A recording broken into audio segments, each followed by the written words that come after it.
The Oilers haven't won a championship, so I can't say they have the Tom Brady thing, but they are, I think, at the very least, the hardest out in hockey.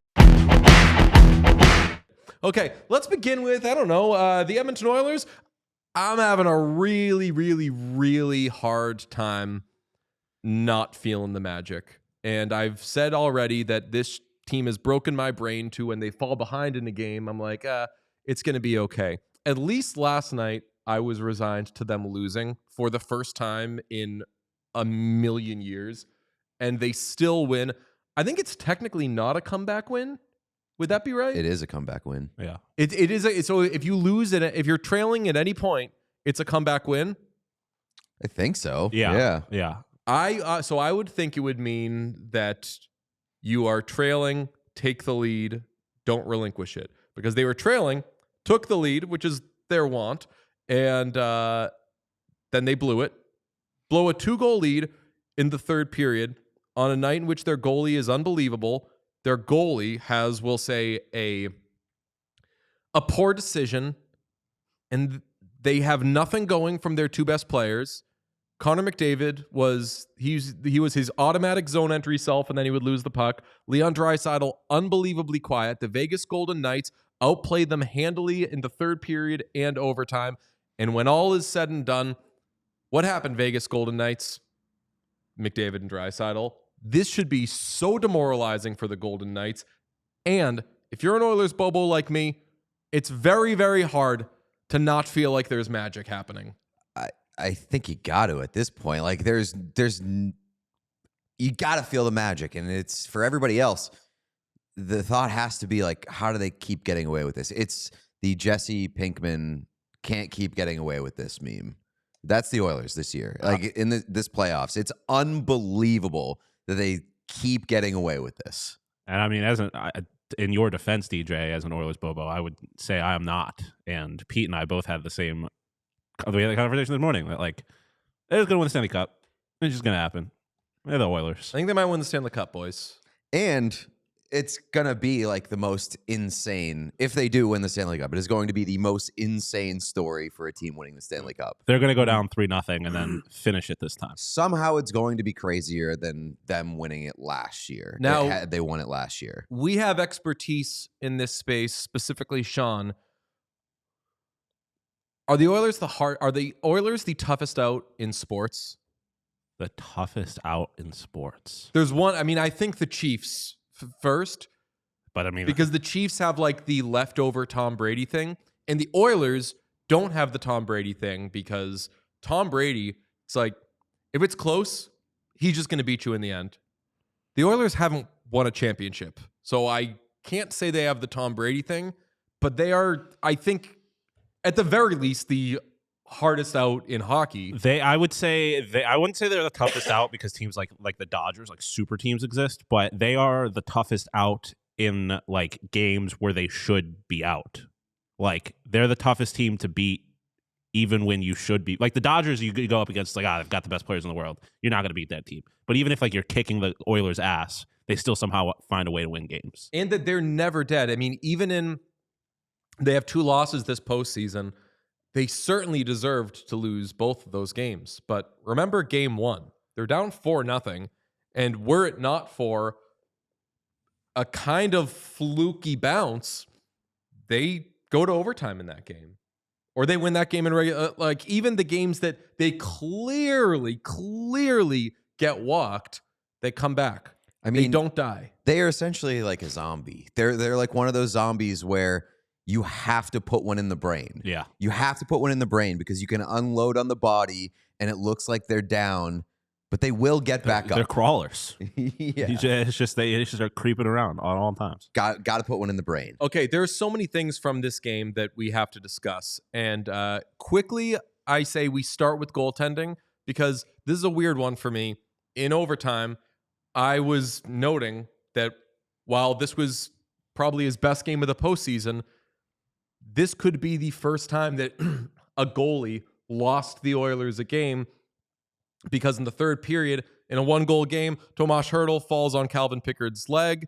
I think it was Kulak who threw him into him. Yep. So, like, no harm, no foul.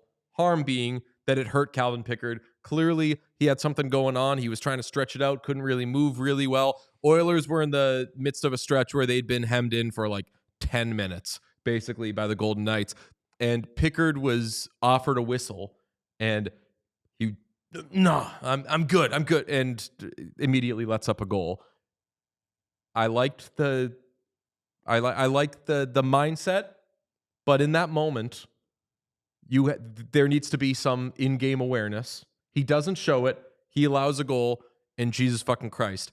However, that fuck up, and you were kind of saying that it was coming when we were watching overtime. That fuck up is what gave him the opportunity to say, I'm Ken Dryden now. Because that was a dominant performance from Calvin Pickard. There haven't been many games where you're like, wow, like Calvin Pickard is good. Mm-hmm. He doesn't have good numbers this postseason. Hasn't played well, but they've won in spite of him. I still think is like an 893. 892. Even worse. I only know that because Sportsnet tweeted out a graphic of him last night that said Calvin Pickard is him, and it was 6-0-0.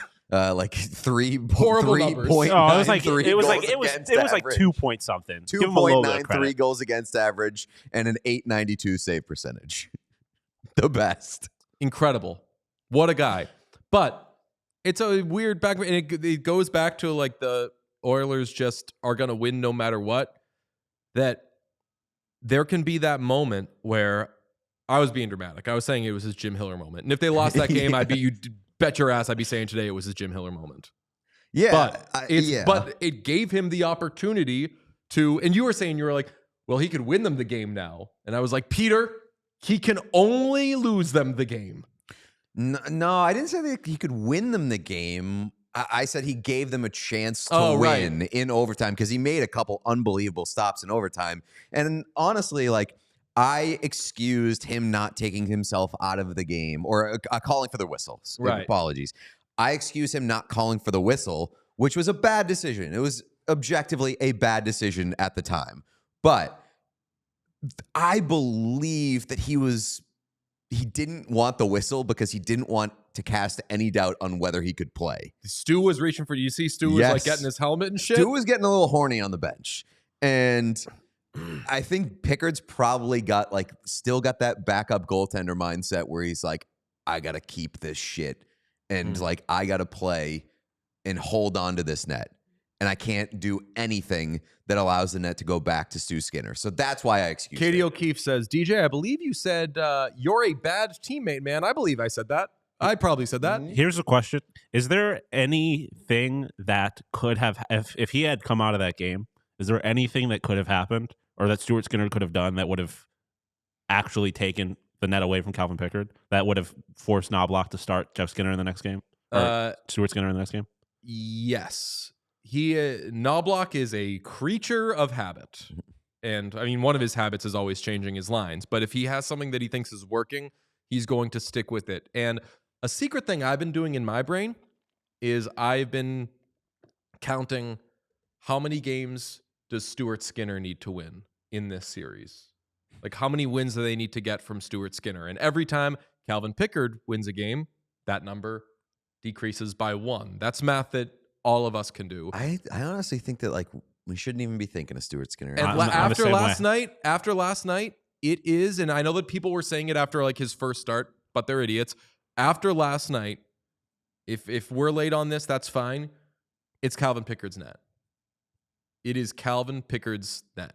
Shout out that Conn Smythe future I have. That will change. I think that will change. Maybe. I don't think they'll have time for it to change. But do we think they're going to lose another game at this point? No, that's kind of like I think if they're changing, they're going to. I think at this point, if they change their goal, they're going to lose the series. Bigger point here is I think we need to revisit the conversation we had before the series started, in which we kind of like scoffed at a question you asked: was do the Oilers have the goaltending advantage in this series? And I still side with the spirit of my argument, which was I kind of scoffed at the question. And I said definitely not, because the Vegas Golden Knights have a higher ceiling on their goaltending, which I still believe to be true. Yeah. But Aiden Hill has not been good in this series, and Calvin Pickard, I would say, has been better than expected in this series. Yes. And credit where it's due.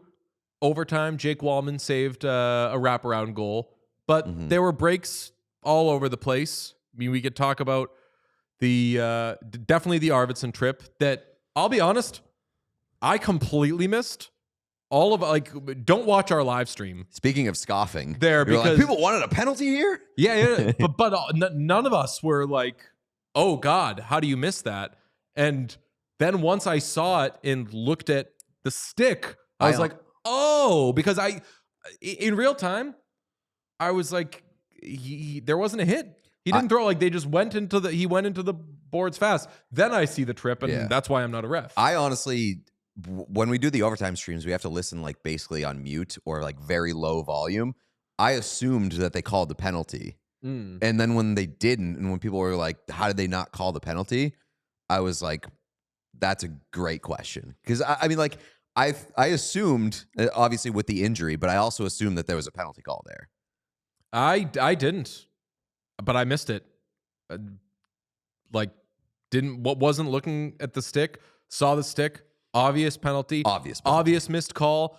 I know that yesterday we talked about the refs, and if you want to complain about the refs, that is fine. You may do that. That is a horrible, horrible break for the Golden Knights. I saw Kevin Bieksa, who was kind of saying like, yeah, bad call, but I'm having a tough time doing the Vegas should have, like, that game was taken from Vegas when the Oilers hit 3,000 posts. Even so, case-by-case basis, that should have been called. It wasn't. Bad call. And now you worry, what's the injury? Yeah, I mean, that's got like Jack Hughes written all over it, doesn't it? Man. Could be like collarbone, could be shoulder. Either way, not good news on two fronts for the Golden Knights, the result of that play. Lil Wayne weighed in on it. Did you see Lil Wayne's tweet? Yeah. Knights just got robbed. Everyone watching. Tunchi on the case. Tunchi, famously, kind of a hockey guy. I think he's a Bruins fan. He's just like a sports. Yeah, I think he's just like a dork who watches. Didn't he do the Skip Bayless's intro song? Yeah, he was at the draft this summer because it was, or I guess recently because it was in Green Bay, and he's a Packers fan. He's a cheesehead. I was gonna say we all know a Lil Wayne. I think mine might be Sean. I was gonna say I am definitely the same way. If there's like a soccer game on, just like whatever, I'm just like watching tennis, sports golf, at all time. Highlight. I watched Highlight the other night. That shit is electric. Sports rock. We all silly like the mayor.